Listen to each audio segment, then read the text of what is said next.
पहले निष्परिग्रही संयमी आत्मा आदिनाथ, आदिमम तीर्थनाथम च, इस संसार में सबसे प्रथम तीर्थंकर इस 24 के आदिनाथ। ऐसे प्रभु आदिनाथ जिनकी यशस्वी परंपरा, और यशस्वी परंपरा के अंदर परमात्मा आदिनाथ के सबसे बड़े पुत्र भरत, जिनके ऊपर से ये देश का नाम भारत पड़ा है।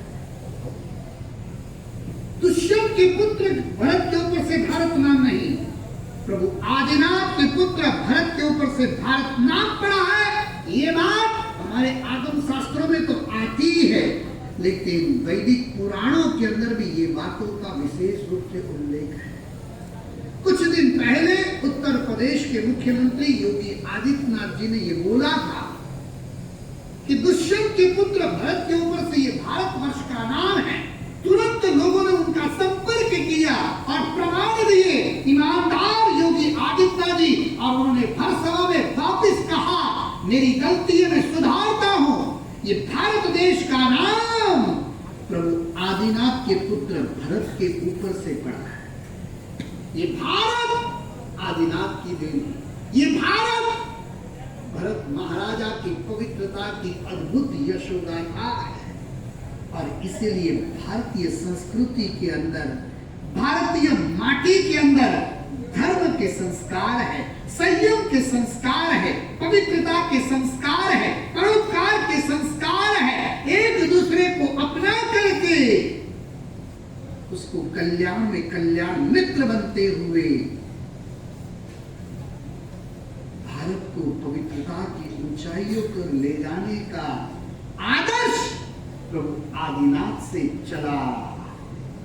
और ऐसे प्रभु आदिनाथ, उनके 2 पुत्र, 100 पुत्र, उसमें द्रविड़, दक्षिण भारत का राज्य जिसके पास, आज भी वहां की पॉलिटिकल पार्टियों का नाम इसी नाम से चला, डीएमके, द्रविड़ मुनेरू कसदम, आप नाम सुनते हो, एडीएमके। ये द्रविड़ संस्कृति आदिनाथ प्रभु की देन है। और आज भी तमिलनाडु में जितने भी धर्म ग्रंथ लिखे जाते थे, और अभी भी वो परंपरा निरंतर जारी है, सबसे पहले आदिनाथ भगवान को वंदना करके तमिल साहित्य के ग्रंथ की रचना शुरू होती है।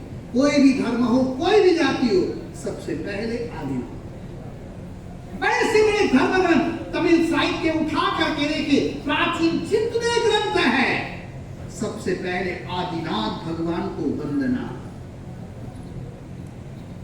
और ऐसे प्रभु आदिनाथ, जिनके पुत्र द्रविड़ और उनके 2 पुत्र द्राविड़ और बारिखिल, सगे भाई, पिता को वैराग्य और संयम की ओर आगे बढ़े।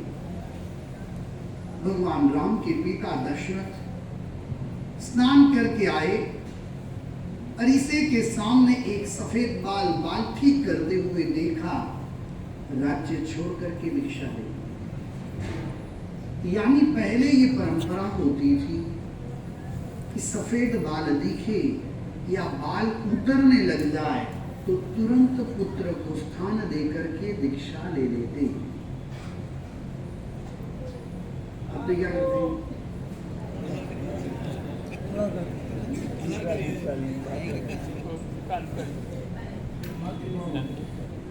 शुरुआत में तो क्या लगाते? भाई लोग थोड़ी लगाते, बहनें लगाते। पहले एक सफेद बाल दिखता, तुरंत समझ जाते दूध आया है। किसका दूध आया? यमराजा का दूध आया। दीक्षा ले लेते थे तो पूरे सफेद हो जाते, घर नहीं छूटता। 500 बार तो घरवाली बोल चुकी होगी, निकलो ना, तो भी ढीठ की तरह हम बैठे रहते हैं। क्या मोह आया है, क्या मिलता है? अरे पहले एक महापुरुषों को याद करो। बपट्टेश्वरी बच्चा था, घर में धमाल की, तूफान किया, माँ बाप ने बोल दिया, बड़ा शैतान है, बड़ा तूफानी, निकल जा घर से। निकल गए, जिंदगी में घर में पाँव नहीं रखा।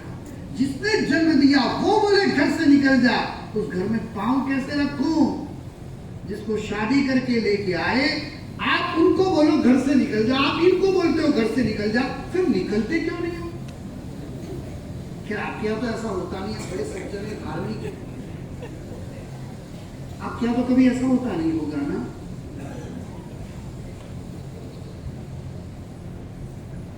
चोरनी माँ ने रड़ू है तो क्या रड़े? चोर की माँ होती है, वो रोना हो उसको तो क्यों रोएगी? कहते ना कोठी में मुंह डाल के रोएगी, बाहर तो रो नहीं सकते, आप बाहर बोल नहीं सकते। हर घर दावानल बन चुका है। घर दावानल है, उसके पीछे का कारण हमारी आत्मा कलुषित है। और उस समय द्रविड़ राज्य समृद्धि को छोड़ करके संयम की ओर अग्रसर हो गए। बड़े बेटे को द्रविड़ का साम्राज्य दिया, छोटे बेटे वारीखेल को 1 लाख दाम दे करके दोनों अपनी जवाबदारियां परिपूर्ण करके संयम की साधना में निकल पड़े।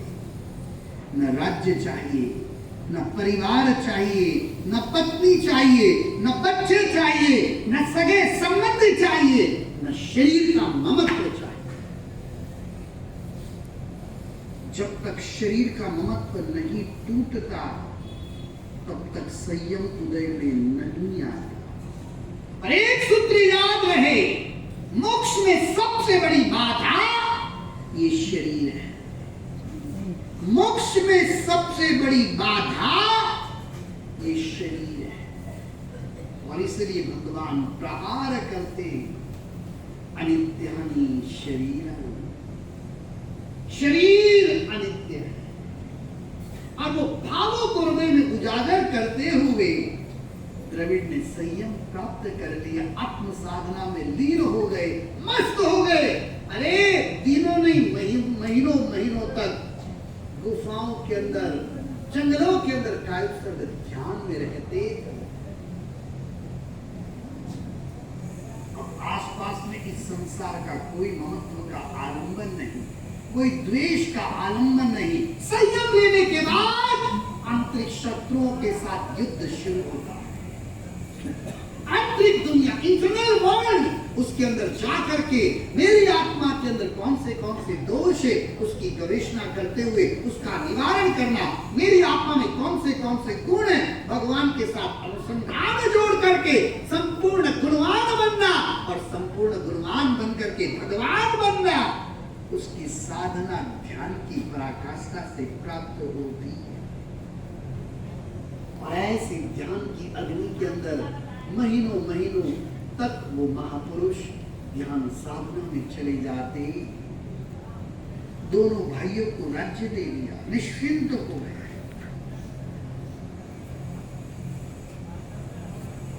दीक्षा क्यों लेनी चाहिए? शास्त्रों में कितना लंबा समय दिया है दीक्षा के लिए। 8 साल से कितने साल तक शास्त्रीय मर्यादा है दीक्षा की? कितने साल तक?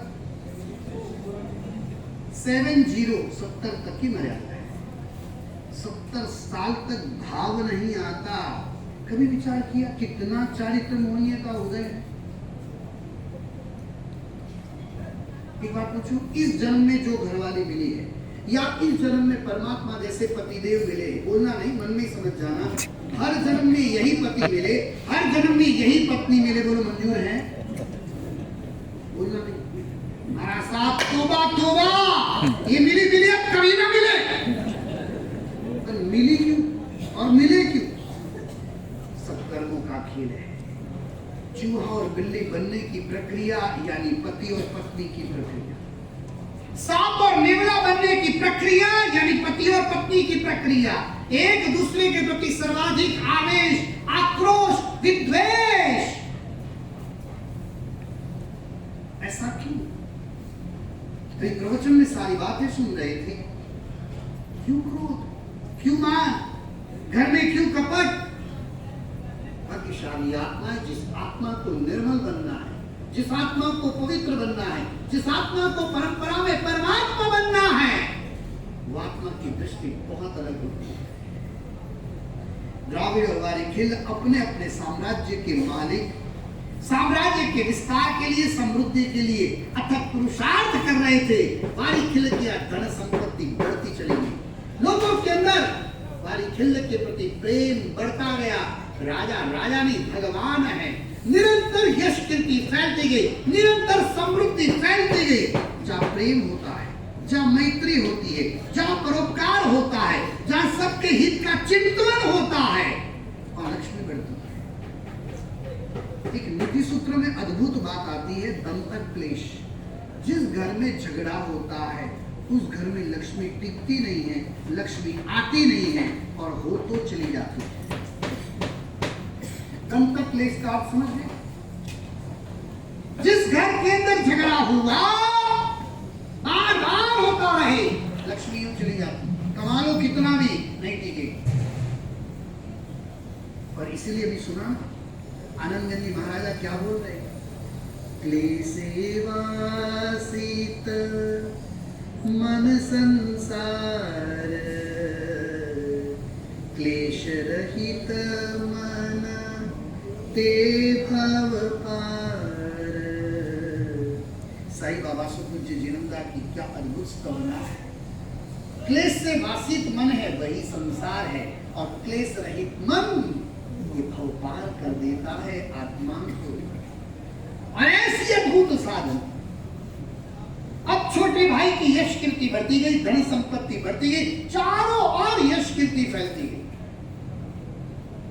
जैसे आप चतुर्मास की यशोगाथाएं गाते, क्या अद्भुत जिनादे हैं, क्या अद्भुत सामूहिक साधना और आराधना हो रही है, क्या परमात्मा की जिनवाणी का श्रवण का पान हो रहा है, क्या अद्भुत तपस्या के पाने की व्यवस्थाएं हैं, क्या सुंदर गिरिराज की यात्रा हो रही है तलेटी की, और इसकी यशोगाथाएं चारों ओर कितनी फैल रही है। छोटा सा कार्य करे तो यश कीर्ति फैलती है, वहां पर तो वारिखिल की यश कीर्ति दिन दुगनी चार चौगुनी फैलती ही जा रही है। अब जैसे वारिखिल की यश कीर्ति बढ़ी, द्रविड़ को समाचार मिले, द्राविड़ को ये पेट डूबने लगा। छोटे भाई का नाम हो रहा है, छोटे भाई की यश कीर्ति बढ़ रही है, छोटे भाई का नाम के साथ जाहो जलाली का आधार बढ़ता जा रहा है। मैं बड़ा, मेरा साम्राज्य बड़ा, लोग मेरी तारीफ नहीं करते, लोग मेरी वाहवाही नहीं करते, और मेरा छोटा भाई और उसकी इतनी प्रशंसा। इस संसार में सबसे खतरनाक रोग है ईर्ष्या, जेलसी।